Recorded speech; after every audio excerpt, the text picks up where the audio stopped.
There's nothing like the smell of new cards in the morning.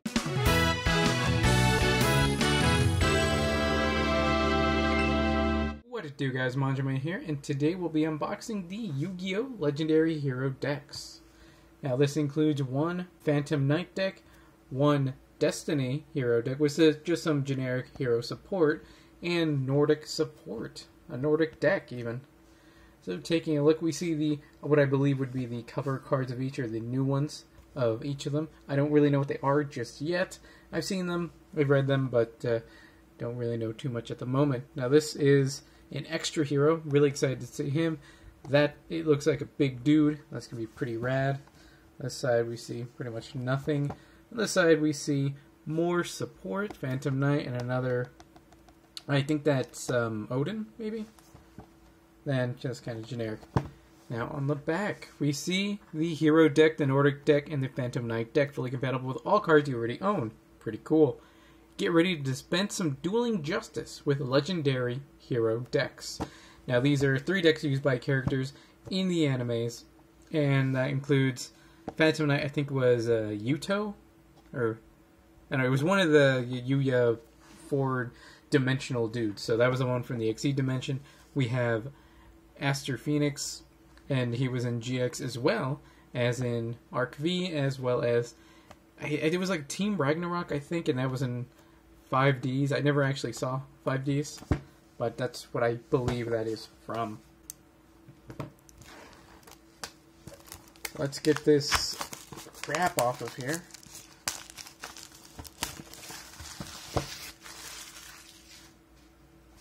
So we can check out the contents of the box.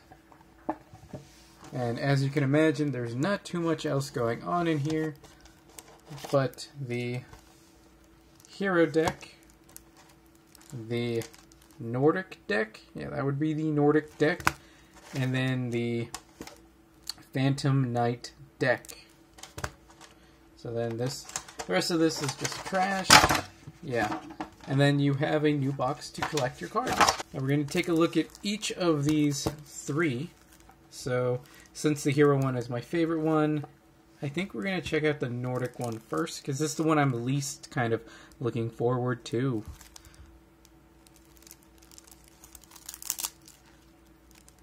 It came off pretty easily. Oh yeah, that was really easy. Sometimes those are a little more difficult. Golveg of the Nordic Ascent. It is a Link 1, and the pointer is right there. Tangrisnir of the Nordic Beasts. Dark Hole. This is a cool one to have a, you know, kind of an ultra rare. It seems kind of a waste, honestly, but it looks really good as an ultra rare. I'll probably use that for something. Ascension Sky Dragon. I think this one was previously probably a tournament winning card, so pretty much no one had it as far as I know. Coral Dragon, a very good card actually. Good for synchro plays and as well as a tuner by his own right. So this can really go up to something even better. Another copy of this guy. 2 of these guys. Gamir of the Nordic Beast. Oh, 2 of those. Goldfax, Nordic Beast. Got 2 of those. There's a lot of multiples in this deck because obviously you'd be running multiples of any given card if you really needed to. As well as 2 of these. I think 2 is probably the limit that they'll hit in this. Let's see, yeah, 2 of these. I'm not even going to try to read that, but oh wow, we're only getting 1 of those, but it is kind of a higher level one, so that might be the reason. 1 Mara. Mimir is the only one. Oh wow, only 1. Vandis. Valkyrie. Yep. Is not treated as a Valkyrie card. That's really important because we did just get Valkyrie support from, I forget the dude that used it, but it was in the original Yu-Gi-Oh! Series. So they had to exclude this one, so, you know, that's pretty cool. Their own field spell, because of course they have one. Nordic Relic Drapunir. That looks kind of neat. 2 of those. March Towards Ragnarok. That sounds scary. Ooh, Forbidden Chalice. That's a good card. Forbidden Lance. Forbidden Dress. Let me get... Oh, okay, that was it, I guess. Monster Reborn. Soul Charge. A lot of good generic cards in here. Hey, Trunade. MST. MST does serve a purpose. Now, I will say this much about MST. Twin Twisters, better card, but it does cost something. So this is the good, just kind of a 1-for-1. But a lot of times you don't necessarily want a 1-for-1. You want something that can eventually net you some sort of advantage, but it's still a good card if you can't think of anything else. Or if your deck really relies on its kind of resources. 2 of these cool looking traps. Nordic Relic. 2 of those. Another Relic. Another Relic. Take a look at that. I have no idea what these relics do, but they seem pretty interesting. Oh, Solemn Authority. Oh wow, they have to do with the Aesir, so there's some kind of relevance here. Thor, Lord of the Aesir. Loki, not as strong, but still pretty cool. Then Odin, the strongest one, at 4K. He is, and this is kind of a joke I had the other day, he is as strong as Obelisk, so he's as strong as a god, and what do you know, he is a god, so pretty cool. Leo, a really good synchro in his own right. Beelzes of the Diabolic Dragons, that's a really strong and cool card. Then Beelz. And Scrap Dragon, that's kind of a cool one as well. Really cool, and if you like synchro, this is kind of something you might want to look into. Although it is Nordic and not, other types of synchro. But I think it's worth looking into. Okay, now we're going to do the Phantom Knights, which I've kind of low-key been excited for. Although the Hero one will always be kind of my most look forward to one, just because I really like Heroes, and I have since the GX days. So I can't say I've ever specifically wanted to make a Destiny Hero deck, but let's get into... Oh, there's some damage there. Let's get into the Phantom Knights of Rusty Bardich. Let's see, it's pointing here, here, and here. Twin Twisters, that's a really fun card to see in this kind of rarity. Don't think we really needed it per se, but it is really cool to see. Phantom Knights of Mistclaws, that's a pretty cool one. Phantom Knight of Breaksword, as far as I know, this is a pretty good get. Number 86 Heroic Champion, that's a pretty cool one. Phantom Knights of Ancient Cloak. Let's see how many of those. We only have the one. Wow. Phantom Knights of Silent Boots. One of those. I'm surprised to see one. The other deck we saw multiples. Phantom Knights of Ragged Gloves. Cloven Helm. Fragile Armor. Ancient Cloak. Silent Boots. Gloves. Helm. We really just repeat it. Why did we have to do that? You could have just put them together and that would have been the same.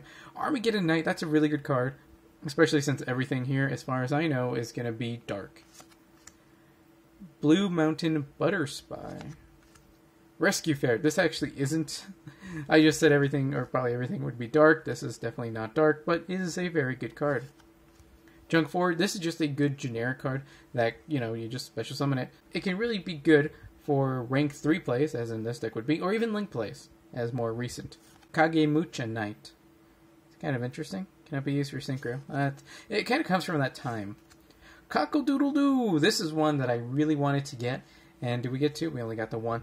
Now it's going to be even cheaper for me to get, which is actually more important than anything else, is to get one of these cheaper. Because this is a really good card. Kind of a funky after effects here. But I really like everything about this card, what it does, as well as the artwork. That is adorable. Effect Veiler, that's just a good card. Phantom Knights Rank Up Magic Launch. I already had this from Megaton, so I didn't super need this, but hey, extras are pretty good, I guess. I guess, too. Phantom Knights Spear. Darkhold, just a common. Monster Reborn, Foolish Berry. I did need another Foolish Berry, so that's pretty cool. Reinforcement of the Army, very good generic card. This will probably never kind of fall out of favor. Dark Eruption, what is that? Oh, that's pretty interesting. This could work in an Exodia deck, per se. Phantom Knights Fogblade. Sword. Sword. Wing. Wing. Phantom Knights of Shadow Veil. Two of those. Phantom Knights of Shade Brigadine. See how many of those? Oh, just one. Dark Gauntlets. Tomb Shield. Lost Vambrance. Wrong Magnet Ring. Two of those. Ooh, now we get the extra deck lineup. First card we have here is Phantom Knights of Cursed Javelin. Dark Rebellion Exceed Dragon. We actually had this in the last Legendary Dragon deck, but this is a fun card to see, and it is still pretty good and very generic. Dark Requiem Exceed Dragon. Kind of goes along with that one. Evil Swarm Nightmare. Pretty cool. Evil Swarm Thanatos. Ooh, that's actually really decent. I'll have to look into this one more, because I didn't know about this, and I'm just really digging that. Ooh, Levier the Sea Dragon. This is a really, really good card. It's generic, and has a really good effect. So I think this is a very, very good get. Dante, Traveler of the Burning Abyss. This is also one of those really good cards. It's not shiny, much like, you know, a lot of these other ones, but it's a really good get if you just care about good cards. Now for the deck I was really looking forward to. This is what I was really looking forward to. The Hero deck. Specifically, it's Destiny Hero, but there's some extra hero support as well as just generic hero support in here as well. First off, we have Extra Hero Dread Decimator. He is a Link 3, so 1, 2, 3, right there. Those are the good ones. Those are, I wouldn't say your best case scenario, because sometimes you're not going to have him in your extra monster zone and you're going to be in the main monster zone. But, no, yeah, if you were able to summon him in your extra monster zone, you just gave yourself 3 extra spots, and as well as his own effects. We get a Ultra Malicious. I didn't really need Malicious. I already have a set, and I believe this comes with a few, so that's cool, I guess. Destiny Hero Disc Commander, one of the most broken cards in the game, now kind of errated, so it's not nearly as good. Cannot be special summoned from the graveyard the turn it was sent there, so it's making you wait a turn.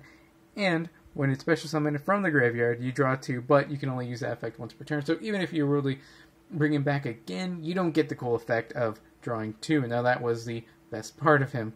So they had to do a lot of kind of nerfing to make him, I guess, fair as far as they're concerned. Destiny Draw. Discard a Destiny Hero, draw 2. That's a really, really good and powerful card, because you can combine that with, say, Malicious. Discard Malicious, draw 2, then, since Malicious is in the graveyard, banish it, summon a Malicious. So that's really, really cool. Then we have one of the cards we've known about, but we haven't seen yet until now. Extra Hero Wonder Driver. And his pointers are down and up. Its effect is very kind of a fusion slash mask change sort of theme. So even the new Neospatian support isn't really compatible with this, especially the fact that it needs hero monsters and not Neospatians, which they always just leave out the Neospatians. I feel like they should be more a part of the archetype, given the fact that they combine so readily with one of the heroes. Dogma. A lot of these here I'm going to be kind of wowed by, because I never thought I'd have these. Dogma, Plasma, Dreadmaster, like these are crazy. Another Malicious, but it's a common, whatever. Celestial, Diamond Dude. I remember I had an Ultimate Rare Diamond Dude for the longest time. I eventually just sold it because I thought I'm never going to make a Destiny Hero deck. That's not going to be me.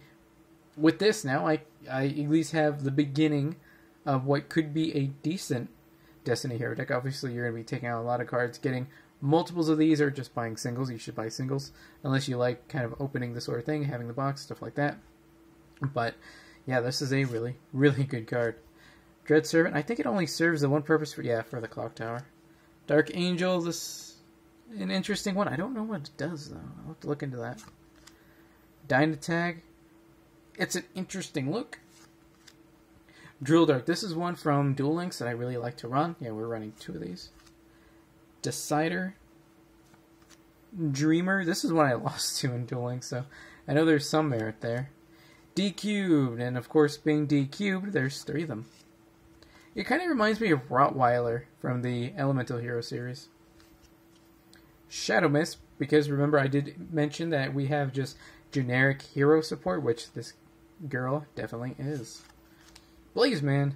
Wow, I haven't seen Blazeman in a minute. This is good, just fusion support as well as hero support. Another Destiny draw, it's good to have multiples.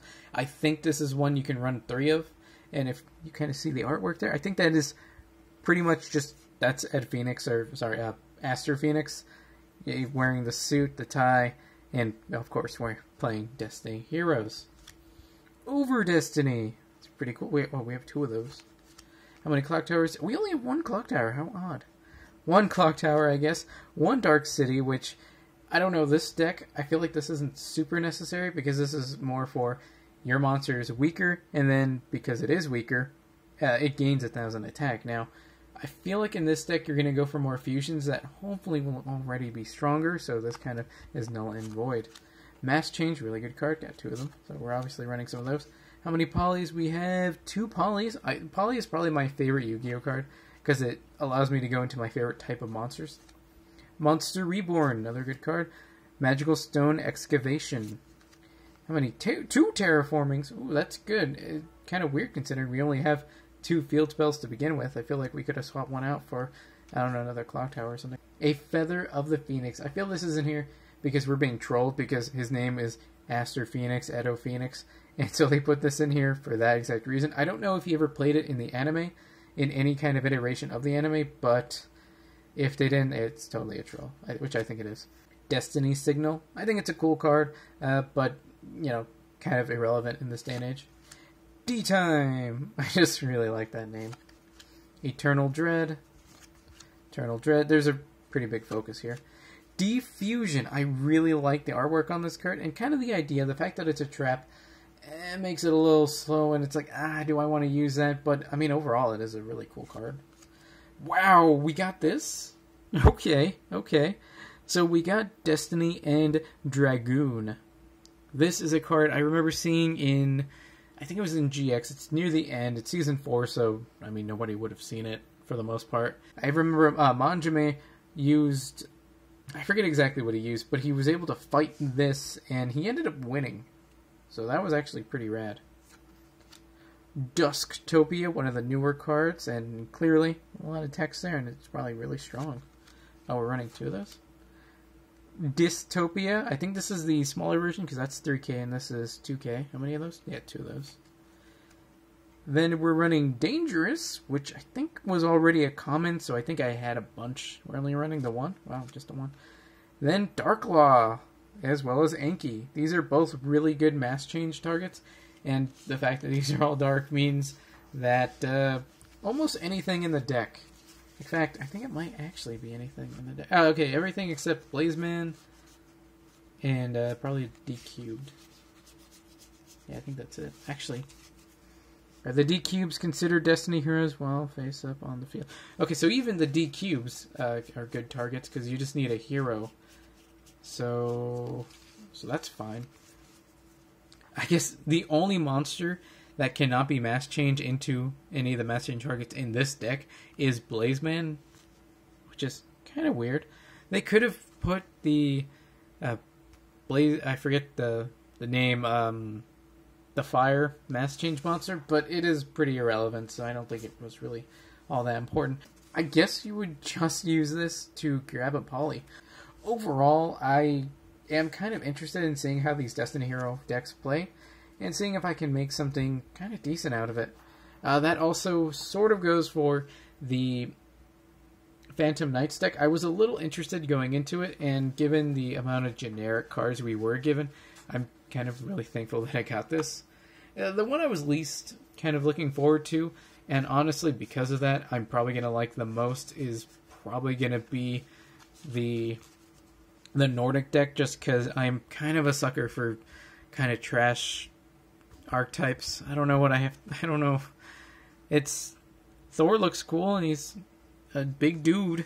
I think aside from the fact that, you know, these are all from different shows, it's also kind of cool that each deck focuses on a different kind of summoning tactic. Clearly they all have been upgraded and updated to be able to work with Link format, because that's kind of the only thing you can do really to keep up. But importantly here, we see that the Destiny Heroes, while I don't think it was a super big focus, other than, you know, this guy, for the most part, didn't focus really at all on fusion summoning.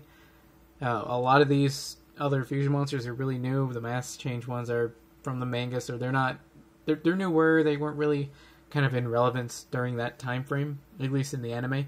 So it's cool to see them. But yeah, this was definitely this is definitely the fusion kind of base deck. The Phantom Knights, of course, it was in the show, it is here, it is definitely an Exceed base deck, and if that's what you like to play, here you go. The Aesir deck, as it always was, as it will be, it is a Synchro base deck, and obviously what it can make is really strong. Is it competitively viable? Are any of these competitively viable? Probably not. I'd say no by far, but you know what? That's okay, because this is definitely not meant to be competitively viable. These are the legendary heroes, and they pack some good cards in there, and it's just kind of a fun thing to play with. Stay tuned to Low Budget Nerds to see these decks fight each other. Well, guys, that's it for Yu-Gi-Oh! Legendary Hero decks. If you want to stay up to date with my videos and live streams on both YouTube and Twitch, check out the links in the description below. Like, comment, subscribe, and consider joining. That's all for now, guys. Manjoume out.